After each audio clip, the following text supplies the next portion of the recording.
Brees and Eli Manning. Those two are good. Eli has never played in the Superdome. Never, ever. His daddy did. But Drew Brees was the one who had the ball first, and they just drove it right down the field in a lengthy opening drive. Lance Moore with an 18-yard gain to move the sticks on 3rd and 8. 7 plays later, 15th play of the drive, decided to go for it on 4th and inches, and Mike Bell goes up and over. You control the clock, you control the ground, you control the tempo of the game.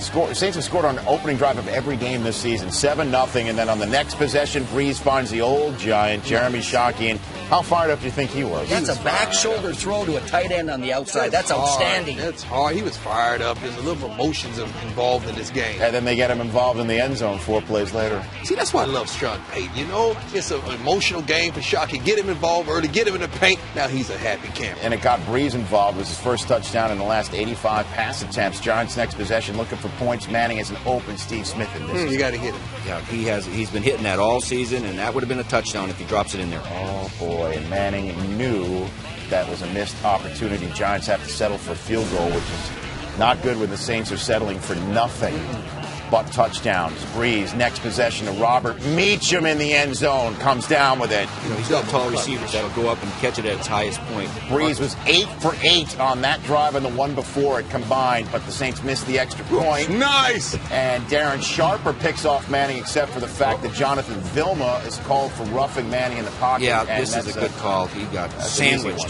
Good hit, too.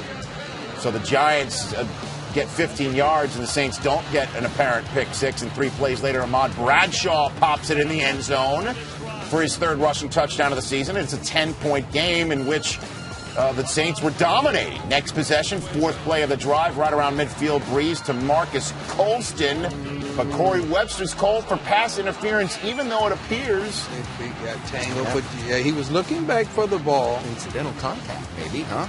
wow. Yeah. He had a hand in the back. He had a hand in the back. He had a hand in the back. So the Saints get the ball at the 12, and then 3 plays later, it's Lance Moore. Nice play action fake, Coach. Brees' 100th touchdown pass as a Saint, and it's 27-10 New Orleans. Look like the running man backwards. Giants next opening the kickoff on the next possession.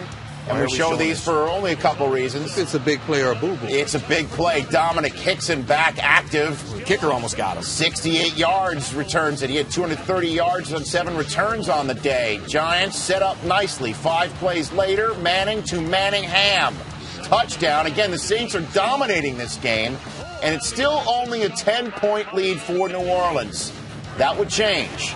Next Saints possession, Brees to Colston. This is 15th consecutive completion for Drew Brees. Down inside the 10. 4 plays later, Saints decide to go for it on 4th down. Why not? So got to quiet down the dome crowd. Did it on the first series of the game. Why not now? Except, unlike the first series of the game, this one doesn't work. Turned away. Great goal line stand by the Giants. Like he was there. Saints turn it over on downs and then commit an unsportsmanlike conduct penalty to move the Giants out from the shadow of their own goal line, and Manning takes advantage of that. Find Manningham for an 18-yard gain, but come and clock it. Come and clock it. The Giants have no timeouts left, so they don't clock it, though. He's trying to get a play called, and then he looks at the defense and says, "Oh, they're coming on a blitz. I got to readjust my protection. This is taking a long time, Eli."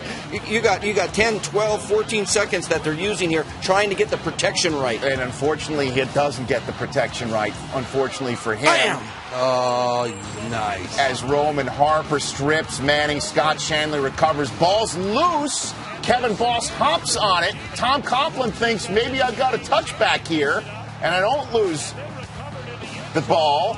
But Shanley is called down, even though it seems the ball's coming loose. Referee Hockley did a great job explaining this. The ball was pinned to his body, so therefore he was down with ball in possession. And it was an unmitigated disaster for the Giants as they lose tackle Kareem McKenzie on the play. They lose the ball, they lose their tackle, and they lose 7 more points. Do what you do, on the Reggie. Scoreboard. Reggie Bush gets in the end zone 2 plays after that whole big shenanigans. 34-17 is the score. Midway through the 3rd quarter, Manning couldn't step into his throw, Coach. Got the safety blitz, hit his arm, and he underthrew it. Picked by Jabari Greer, and then he's got some words for his running back. You pick up this block. That's what he said. Let's go. Look at Eli being demonstrative there, huh? Next Saints possession, Brees to Marcus Colston, who had 166 yards receiving, 2nd most in his career. It's officially a 40-burger. The Saints officially are 5-0 as they drop 48 on the Giants and give Adam Zimmer, Mike Zimmer's son, and their linebacker assistant, the game ball.